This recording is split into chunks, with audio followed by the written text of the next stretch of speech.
নেদারল্যান্ডসের হেগে আন্তর্জাতিক বিচার আদালতে চলা রোহিঙ্গা গণহত্যার বিচার এই বছরের মধ্যে শেষ হবে বলে আশা করা হচ্ছে।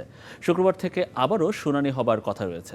এই বিচার মিয়ানমারের সামরিক জান্তার জন্য বৈশ্বিক চাপ তৈরি করবে বলে আশা প্রকাশ করেছেন শুনানিতে অংশ নেয় রোহিঙ্গা প্রতিনিধিরা। হেগ থেকে আরও জানাচ্ছেন প্রবাসী সাংবাদিক আয়াজ রহমান। রোহিঙ্গা গণহত্যা মামলা নিয়ে নেদারল্যান্ডসের আন্তর্জাতিক বিচার আদালতে আসার রোহিঙ্গাদের দুই নেতার সাথে কথা বলার চেষ্টা করেছিলাম আমি।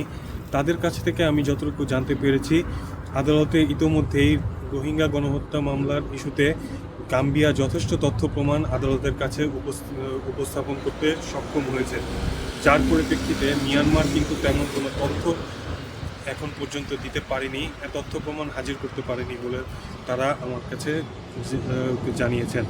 Especially from the Gambia, the evidence are very strong. They have been referring the fact-finding mission and also the IIMM that has the UN mandate, and also they have gathered a lot of evidence, including the most significant part is the Rohingya history. Gambia যে তথ্য প্রমাণ হাজির করেছে তার পরিপ্রেক্ষিতে তারা কিন্তু যথেষ্ট আশাবাদী যে তারা খুব শীঘ্রই ন্যায় বিচার দেখতে পারবে। হতে পারে এই বছরের শেষেই রোহিঙ্গা গণহত্যার ইস্যুতে একটি সিদ্ধান্ত তারা জানতে পারবেন।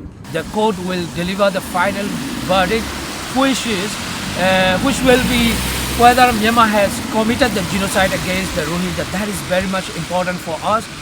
And then there will follow what Myanmar has to do